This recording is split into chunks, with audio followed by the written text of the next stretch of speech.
오늘 나온 뉴스들 언박싱하는 기자 언박싱. 오늘은 아주경제 김태현 기자 나왔습니다. 어서 오십시오. 안녕하십니까, 김태현입니다. 코로나 상황을 살펴봐야 될 텐데 늘었습니다. 네. 중앙방역대책본부는 오늘 0시 기준으로 신규 확진자가 110명 늘어서요. 누적 23,216명이라고 밝혔습니다. 지난 20일부터 22일 사이에는 두 자릿수가 이제 확진자가 나왔는데 세 자릿수로 다시 올라섰고요. 그 전날과 비교하면 숫자가 49명 많아졌습니다. 이날 신규 확진자 110명의 감염 경로를 보면 지역 발생이 99명이고요. 해외 유입이 11명입니다. 지역별로는 서울 40명, 경기 28명, 인천 5명 등 수도권이 73명이고요. 수도권 지역 발생 확진자는 지난 21일부터 22일 이틀간 40명, 36명까지 떨어지기도 했지만 이날 다시 증가했습니다. 수도권 외 지역에서는 부산, 경북 각 6명, 그리고 충남 4명, 대구 3명, 광주, 울산, 충북 각 2명씩이고요. 강원은 1명이 나왔습니다. 예.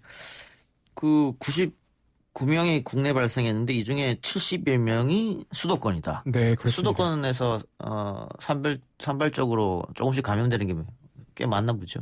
예, 그렇습니다. 여전히 교회나 그런 예배를 드리시는 분들이 집단 감염이 나타나고 있고요.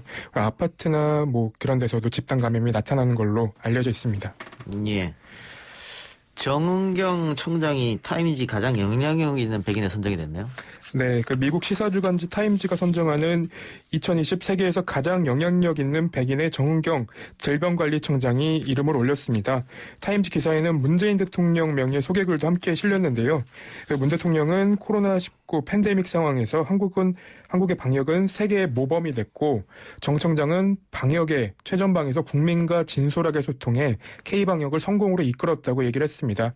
또 한국의 첫 확진자가 발생했을 때 정 청장이 정부를 대표해 국민 앞에 섰고 매일 투명하게 상황을 발표하는 등 그런 미담들을 설명하기도 했습니다. 예. 어쨌든 정은경 청장이 타임지에 영향력 있는 백인에 선정됐다고 하는 것은 네.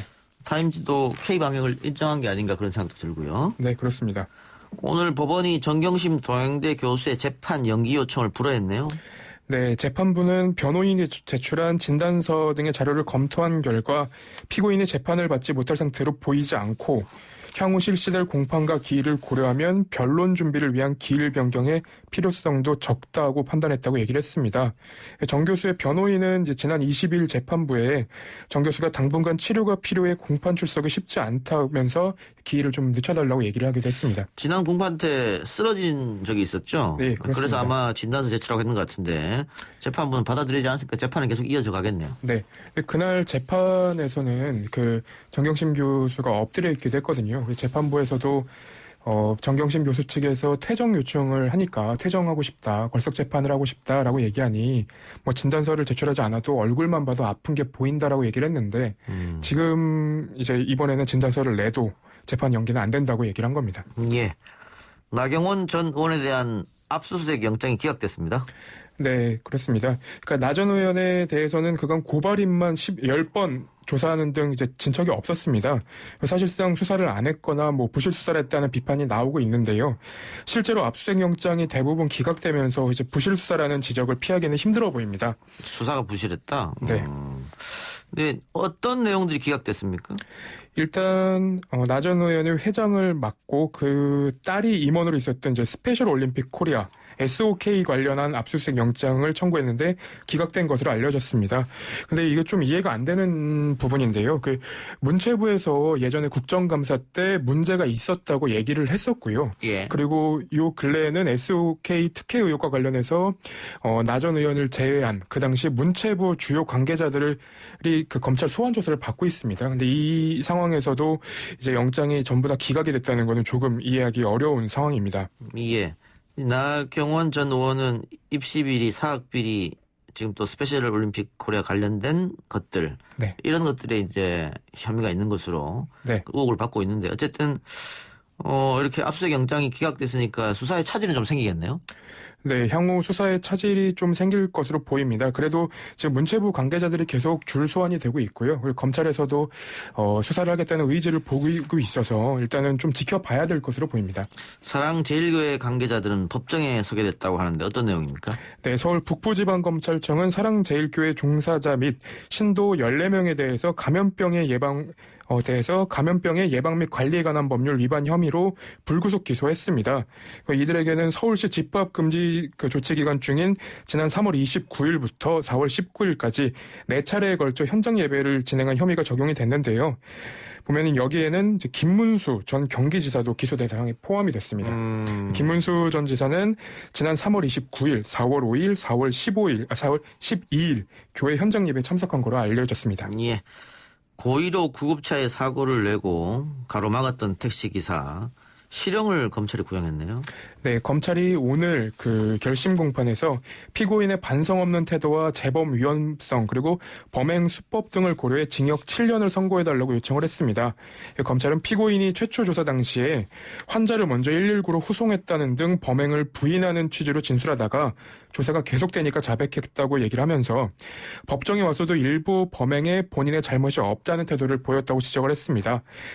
검찰은 이제 이어 최 씨가 2017년 사설 구급차를 상대로 접촉 사고를 낸 전력을 거론하면서 당시 피고인에 대한 처벌이 이뤄졌다면 이번 사건이 없을 거라고 얘기를 했습니다. 예. 최 씨는 어떤 이야기를 했습니까? 최 씨도 최후 진술에서 제 감정을 조절하지 못해 양보하지 않고 사고를 일으키고 보험금을 불법 편취한 점을 깊이 반성한다고 얘기를 했는데 사회로 나가면 다시는 운전업에 종사하지 않고 반성하며 정직하게 살겠다 이런 얘기들을 했습니다. 예. 최 씨 측 변호인은요? 피고인이 10년 넘게 대형 차량을 운전해 오면서 정체 구간에서 앞에 끼어드는 얌체 운전에 나쁜 감정을 갖고 있었다. 의도적으로 돈을 갈취하려는 목적으로 사고를 낸 것은 아니다. 조금 이해할 수 없는 해명을 했습니다. 근데 어쨌든 그 구급차를 가로막으면서 그 구급차에 탔던 네, 사람이 고인이 됐지 않습니까? 예, 그렇습니다. 그 인과관계를 정확하게 어떻게 법원에서 판단할 수는 모르겠습니다만은 네. 만약 인정된다면 꽤 높은 형량이 나올 것도 같네요. 예, 그렇습니다. 알겠습니다. 오늘 기자 언박싱 여기까지 하죠. 지금까지 아주경제 김태현 기자였습니다. 네, 감사합니다.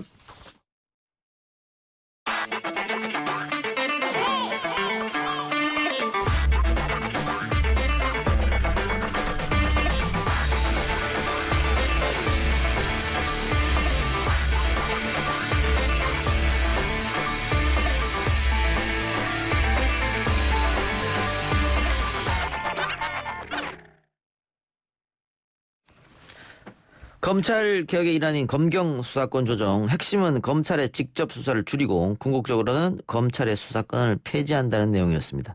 관련해서 지난달 법무부는 검경 수사권 조정안인 대통령령을 입법 예고한 바 있는데 문제는 이 대통령령 입법안을 두고 각계에서 우려가 나오고 있다는 것입니다. 어떤 점이 문제인지 더불어민주당 황운하 의원과 이 문제 자세히 이야기 나누겠습니다. 황운하 의원 스튜디오에 나왔습니다. 어서 오십시오. 네, 안녕하세요. 자, 최근에 기자회견 여셨고 법무부의 수사권 조정안 수정해야 한다라는 이야기도 했습니다. 검찰개혁 취지에 역행한다라는 말도 했고 어떤 의미로 그런 말씀하신 겁니까? 네, 아시겠지만 이제 검찰 개혁의 취지는 크게 세 가지로 볼 수 있습니다. 첫 번째는 이제 궁극적인 목표가 수사기소 분리죠. 그것은 문재인 대통령의 대선 공약이기도 했었고, 그래서 이제 세부적으로 세 가지로 이제 요약해서 말씀드릴 수 있는데, 첫 번째는 수사 기소 분리의 목표에 맞게 검찰의 직접 수사를 폐지하는 것이죠. 다만 과도기적으로 대폭 축소를 해야 한다. 이것이 첫 번째 과제이고, 두 번째는 이 검찰과 경찰의 관계가 종전에 수직적인 상하 관계였다면 이것을 대등 협력 관계로 바꾼다. 이것이었고, 세 번째는 경찰 수사의 자율성을 보장해주기 위해서 경찰 수사에 종결권을 부여하고 검사의 수사지휘권을 원칙적으로 폐지한다. 이런 내용을 담고 있었거든요. 예. 그중에 가장 핵심적인 내용은 역시 검찰 직접 수사의 축소였죠. 그런데 이번에 이제 검찰 개혁 과정을 보면은 검찰의 직접 수사가 이전하고 별로 달라진 게 없습니다. 예. 그러니까 예. 그래서 이제 검찰 직접 수사를 축소한다라고 얘기가 됐었는데 네. 지금 보면 마약 범죄도 경제 범죄에 집어넣어 버렸고 해킹 범죄도 대형 참사 범죄에 집어넣고 과연 뭐가 그럼 직접 수사가 줄어들었냐 이런 얘기가 지금 많이 나오고 있는 실정이고 의원이 아마 그 생각에 동의할 텐데 왜 이렇게 직접 수사 범위가 슬금슬금 늘어났다고 보세요? 지난 2018년 6월 달에 이른바 정부 합의문이라는 게 있었거든요. 예. 예, 그때부터 어떻게 보면은 좀 첫 단추가 잘못 끼워진 듯한 그런 느낌이 들었습니다. 예.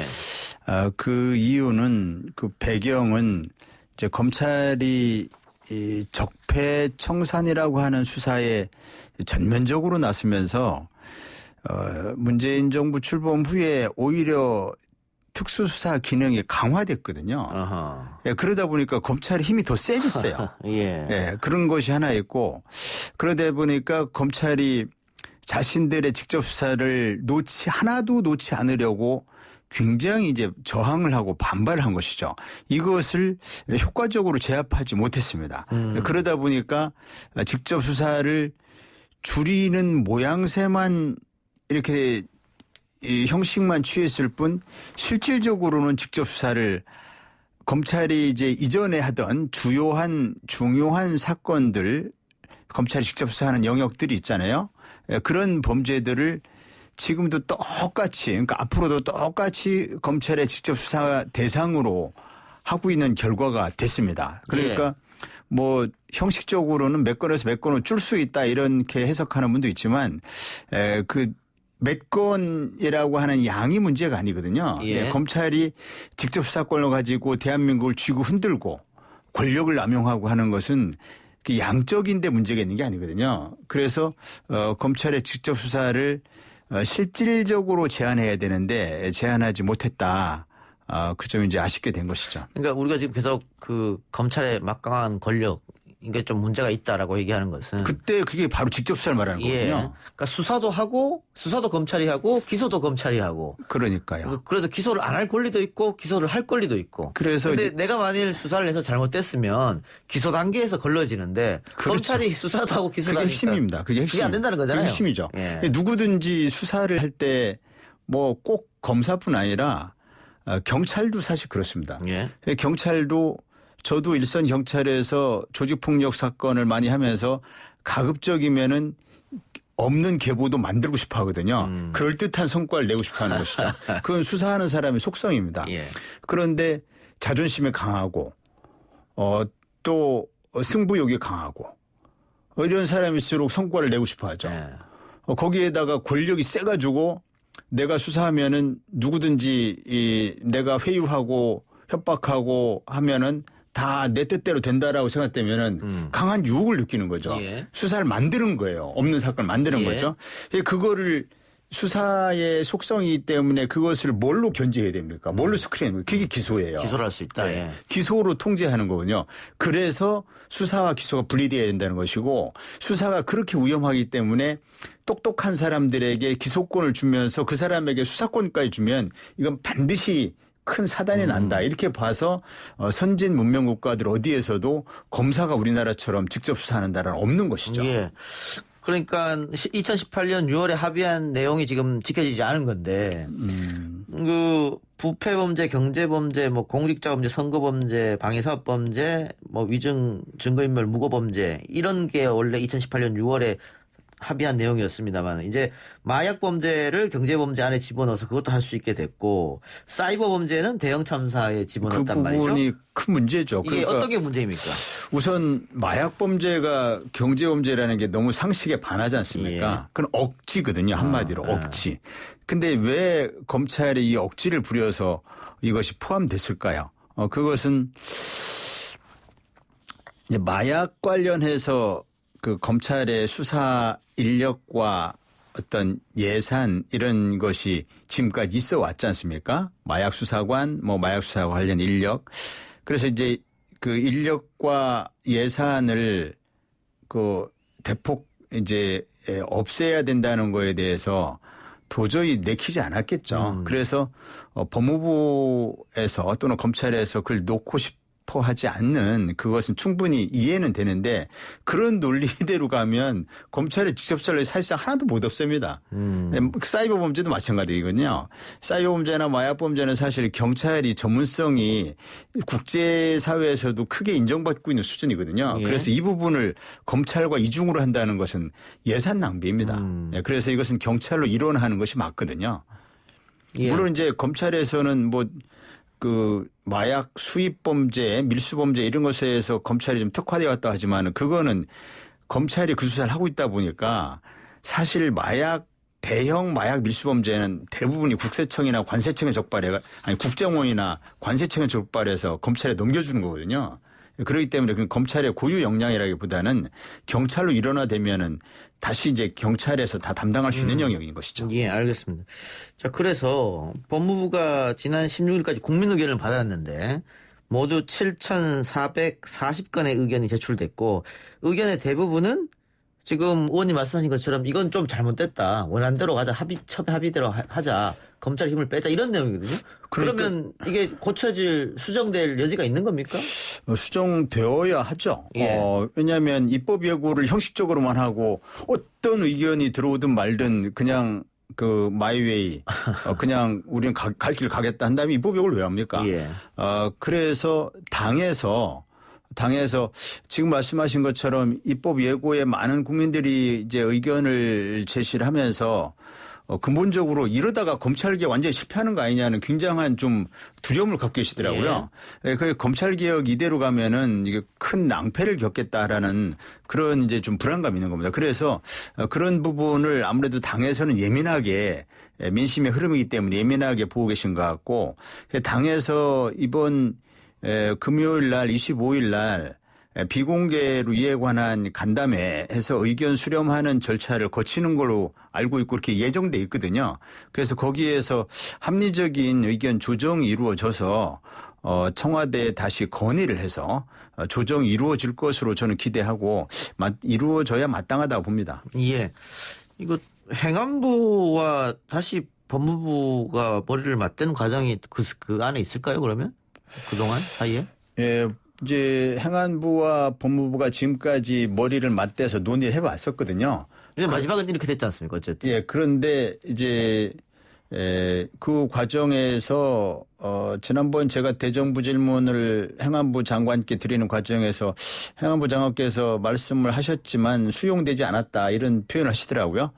그래서 이제는 행안부 법무부의 단계를 건너뛴 것은 아닌가, 건너뛴 것이다. 즉 당에서 조정할 때다 이렇게 보고 있습니다. 당에서 그래서 할 때다. 예. 당행 정책위에서 지난번에 그 의사들 파업 관련해서도 해법을 마련한 적이 있고요. 갈등의 현안에 대해서 당 정책위에서 적극적인 중재 노력을 해서 중재안, 조정안을 마련한 그런 사례가 있기 때문에 당에서 주도권을 쥐고 조정안을 충분히 마련할 수 있다 이렇게 봅니다. 근데 국회도 경찰 출신보다 검찰 출신이 훨씬 많으니까. 뭐 수적으로 이렇게 어느 수시 많냐 해서 뭐 크게 그 의사결정이 그 수에 따라서 결정되는 건 아니고요. 예. 합리적인 방향으로 결정이 되겠죠. 그리고 이제 정책위 의장이라든지 행안위원장이나 법사위원장 이런 분들이 다 비법조인 출신이거든요. 예. 그래서 국민들의 눈높이에서 국민들의 시각에서 이 문제를 바라볼 수 있는 분들입니다. 그래서 소수의 검사 출신들 분의 의사에 물론 이제 그분들 의견이 타당하면 수용할 부분 수용하겠지만 그분들의 의견에 일방적으로 이렇게 끌려가실 분들은 아니다라고 보고 있습니다. 알겠습니다. 국정원 검찰 경찰 개혁 전략회의가 어제 청와대에 있었는데 대통령이 별다른 언급이 없었거든요. 그럼 그대로 가는 거 아니냐 이런 의견도 있어서. 그렇지만은 조금 전에 말씀드린 것처럼 대통령께서도 당에서 좀 잘 조율해서 좋은 방안을 마련해 달라는 취지의 말씀을 하신 것으로 알고 있습니다. 그래서 대통령 말씀에 따라서 당 정책위에서 적극적으로 나서서 25일 날 이런 비공개 간담회를 하기로 한 것이거든요. 그래서 충분히 합리적으로 수정될 여지는 있다라고 봅니다. 그래서 의원님 말씀처럼 네. 결국은 최종 갈 길은 수사 수사와 기소를 분리하는 것일 텐데 그렇죠. 예. 이게 그 해방되고 처음 헌법 만들 때 이제 이렇게 만든 거잖아요. 뭐 당시에 뭐 친일 경찰 문제가 있었기 때문에 경찰 파쇼보다는 그렇죠. 검찰 파쇼가 낫다 해서 당분간만 이렇게 해서 검찰에게 힘을 몰아줬는데 그렇죠. 그게 이게 어느덧 70년 된 70년이 거예요. 됐잖아요. 예, 예, 예. 그런데 지금 이렇게 검찰 직접 수사 몇 개 제한하는 것도 쉽지 않은데 언제 수사와 기소가 분리가 될까요? 그래서 이번에 이제 뜻 있는 의원들, 민주당 내 뜻 있는 의원들 몇 분이 이 부분에 대해서 21대 국회 내에서 수사 기소를 완전히 분리하는 법안을 그러니까 시행일을 뒤로 미루어서 즉 유예 기간을 주는 것이죠. 법은 지금 마련하되 시행일을 3, 4년 뒤로 미루는 것이죠. 즉 3, 4년 동안의 준비 기간을 거친다면 그렇다면은 여러 가지 국민들께서 우려하시는 부분이라든지 예상되는 부작용이라든지 이런 것을 해소하면서 연착륙시킬 수 있겠다라는 판단하에 21대 국회에서 수사 기소를 완전히 분리하는 방안, 즉 검찰의 직접 수사를 완전히 폐지하는 방안, 이것을 21대 국회 내에서 마련하기 위해서 지금 준비 중에 있습니다. 가능한 일이라고 봅니다. 물론 이제 그 검찰이 이에 대해서 쉽게 동의는 하지 않겠지만 뭐 검찰을 설득해 가면서 국민들이 바라는 또는 글로벌 스탠다드에 맞는 검찰 권력이 남용되지 않는 검찰의 수사권을 가지고 국민들 불안하게 안 하는 억울한 사람 만들지 않는 이런 검찰 개혁이 국민들이 바라는 바다라는 것을 깨닫는다면 충분히 도달 가능한 목표라고 생각합니다. 예. 자치경찰제와 국가수사본부 신설은 어떻게 돼가고 있습니까? 자치경찰제는 지금 그 경찰법 개정안으로 해서 국회에 계류 중에 있습니다. 이것은 일부에서 좀 미흡하다라는 의견이 있기 때문에 그 부분도 역시 계속 논의 과정을 거쳐서 좀 더 완성도 높은 자치경찰제안이 이번 정기국회 내에 마련돼야 하고요.